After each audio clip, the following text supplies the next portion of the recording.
지난 10월 7일이죠. 네. 하마스가 이스라엘을 급습하면서 전 세계를 충격에 빠뜨렸어요. 팔레스타인 가자 지구를 통치하는 무장 정파 하마스가 이스라엘에 대규모 공격을 가했습니다. 가자 지구에서 날아온 로켓으로 최소 6명의 이스라엘 사람들이 목숨을 잃었고 이스라엘 남부에서는 팔레스타인 무장대원들이 민간인을 인질로 잡고 이스라엘군과 대치하고 있다고 현지 언론이 전했습니다. 이에 이스라엘은 전쟁으로 규정하고 전투 기능을 동원해 대대적인 보복 공격을 펼쳤습니다. 원래 이 팔레스타인 지역은 국가가 있고 그런 건 아니었어요. 그러니까 팔레스타인에서 살고 있는 사람들이 있었고 그게 한 80%면 유대인도 한 10% 정도 살고 그랬었거든요. 그러다가 사건이 벌어지죠. 네. 1차 세계대전. 맞습니다. 잘 안 되는 거예요. 맞아요. 그러니까 이 아랍 쪽에 이제 후세인 군주한테 가갖고서는 도움을 요청하죠. 도움을 요청을 하죠. 잘 하시죠. 네. 네네네네. 그리고서는 만약에 니네가 우리를 도와서 오스만 제국에 반란을 일으키면 나중에 전쟁이 끝나면 여기 아랍 제국 세우게 해주겠다. 근데 사실은 그때 영국이 사기를 치고 있던 거예요. 프랑스랑은 전쟁 끝나면 우리 둘이 나눠 먹자라고 얘기를 했어요. 네. 거의 같은 시기에. 그런데 전쟁이 끝나갈 때쯤에 당시 영국에서 이제 당시 외무장관이었던 벨포어가 영국에 있는 유대인 공동체에게 이제 약속을 하는 거죠. 그렇죠. 너희가 여기 가서 살 수 있게끔 유대인 국가가 수립할 수 있게끔 지지를 해주겠다. 그러고 나서 이제 전쟁이 끝나니까 땅을 이제 조금씩 샀었던 곳에 유대인들이 오고 심각하게 문제가 생기기 시작을 한 게 이제 나치가 독일을 접수를 하면서 예. 그러면서 대거 건너오기 시작하는 거예요. 사람이 많아지니까 팔레스타인에 살던 사람들이 그때는 약간의 불만이 있었던 것이 갈등으로 증폭이 되고 전쟁이 끝난 다음에 영국이 골치가 아프잖아요. 그러니까 유엔한테 니네가 어떻게 알아서 해봐. 맞아요. 그러니까 유엔이 그걸 분할을 한 거예요. 거의 뭐 절반가량씩 이렇게 나눠주게 되는데 팔레스타인은 이제 굉장히 불만이 많았죠. 왜냐하면 인구로 봤을 때는 우리가 훨씬 많은데. 그리고선 1948년에 이스라엘은 이스라엘이라는 나라를 만들겠다라고 건국을 하게 해요. 된 거죠. 직후에 아랍 국가들이 연합을 해서 이스라엘을 침공을 하죠. 이스라엘이 점점 땅을 더 넓혀가요. 전쟁의 결과로. 그래서 지금 같은 이제 상황에 이르렀고. 근데 마음에 안 들죠. 팔레스타인 사는 사람들이나 아랍권 사람들은. 그렇겠죠. 사실은 굉장히 해묵은 갈등이에요. 엄밀히 말하자면 이건 팔레스타인과 우리 하마스를 같이 놓고 볼 수는 없는 거죠. 그래서 외국 언론에서는 네. 이스라엘 하마스 전쟁이라고 얘기를 해요. 네. 왜냐면은 지금 팔레스타인 사람들이 살고 있는 지역을 보면은 지금 이제 전쟁이나 폭격이 이루어지고 있는 곳은 가자지구라서 약간 이제 서남쪽이죠. 맞아요. 이스라엘에. 그리고 서안지구라는 곳이 또 있어요. 지금 이제 서안지구 쪽은 그래서 이 팔레스타인 자치정부가 지금 통치를 하고 있고 가자지구를 지금 통치를 하는 것이 바로 이 하마스라는 하마스죠. 사실은 서안 쪽이 아니라 이제 가자지구의 가자지구. 하마스하고 하고 있는 거죠. 이게 좀 하마스에 대해서 좀 설명을 또 해주셔야 될 것 같아요. 이게 뭐 얘기를 들으면 또 계속해서 이게 꼬리를 물고 서안 쪽에 있는 팔레스타인 자치정부하고 하마스의 가장 큰 차이라고 본다면은 서안지구 쪽은 그래도 이스라엘과의 어떤 공존 이런 거를 얘기를 한다면 하마스는 이 땅 안에서는 이스라엘은 없어야 된다. 그러니까 쫓아내고 여기는 예전처럼 우리가 이슬람 국가를 만들어야 된다. 이게 굉장히 큰 차이라고 할 수 있죠. 그러니까 네. 공존할 수가 없어요. 그러네요. 그래서 사실은 이제 무장투쟁도 굉장히 많이 했고 등장하고 나서 테러라고도 우리가 보통 얘기하는 그런 맞아요. 행동들을 많이 했죠. 이게 이제 하마스가 통치하는 가자지구는 지붕 없는 감옥이다. 네. 예, 요렇게 좀 불릴 정도라고 하던데요. 하마스는 우리는 여전히 이스라엘을 인정하지 않고 무장투쟁을 멈추지 않겠다 하니까 서구에서 무슨 원조라든지 이런 것도 이제 중단을 하고 아하. 그리고서는 이제 2007년부터는 거기를 사실상 봉쇄를 했죠, 이스라엘이. 그 거대한 장벽을 세우게 되죠. 이런 공격이 사실 처음은 아니에요. 그렇죠. 몇 년 전에도 있었죠. 맞아요. 네, 맞아요. 2021년에도 한참 맞습니다. 갔고 그랬어요. 네. 그때는 이제 아이언돔이라고 하는 이제 요격 맞아요. 미사일로 거의 대부분을 이제 요격을 해가지고 좀 뚫렸다. 이게 이제 진짜 뉴스에서도 많이 얘기가 맞아요. 됐던 거였어요. 그래서 굉장히 충격을 받았죠. 맞아요. 일단 물량이 너무 많은 것도 있고 그렇죠. 그리고 실질적으로 이번에 첫 번에 기습 공격을 했을 때 정말 많은 사상자가 나왔던 거는 미사일 공격이라기보다 패러글라이딩 타고 오고 불도저 밀고 오고 그런 민간인 마을에 가서 학살당한 사람들이 되게 많았어요. 아, 정말 너무 네. 가슴이 예, 아팠습니다.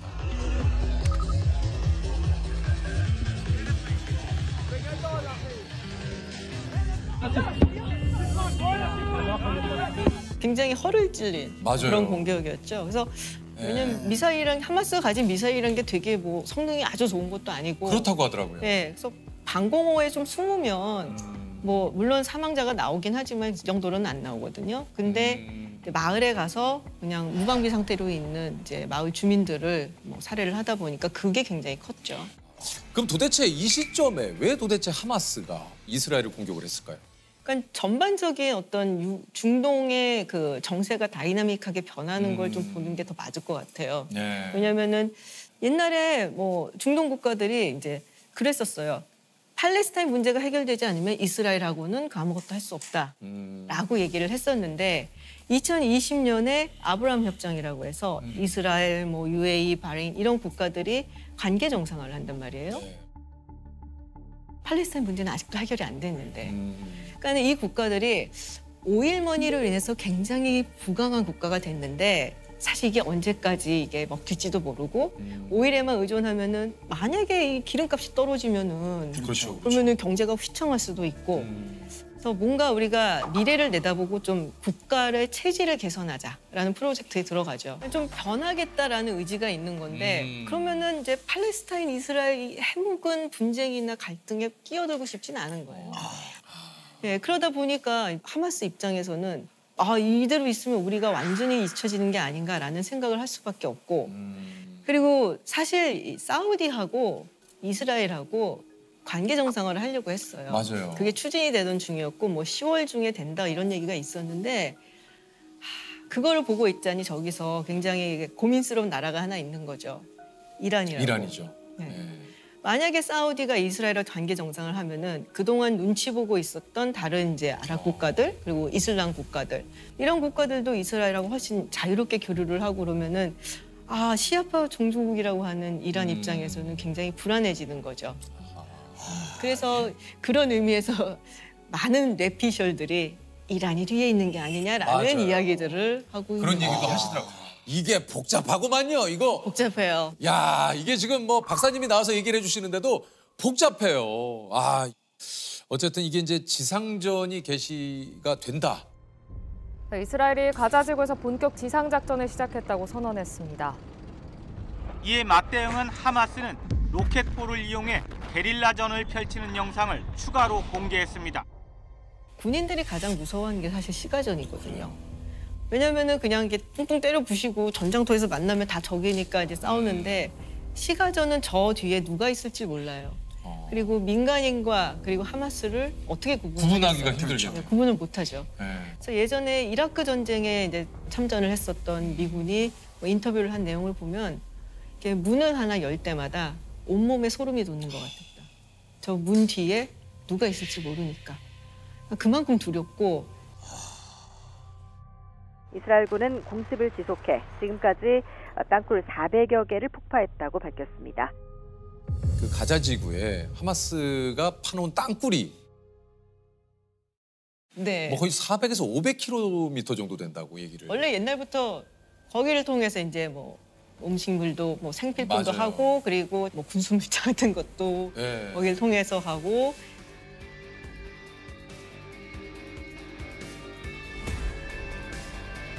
근데 이제 너무 많은 희생이 있으니까 이게 그렇죠.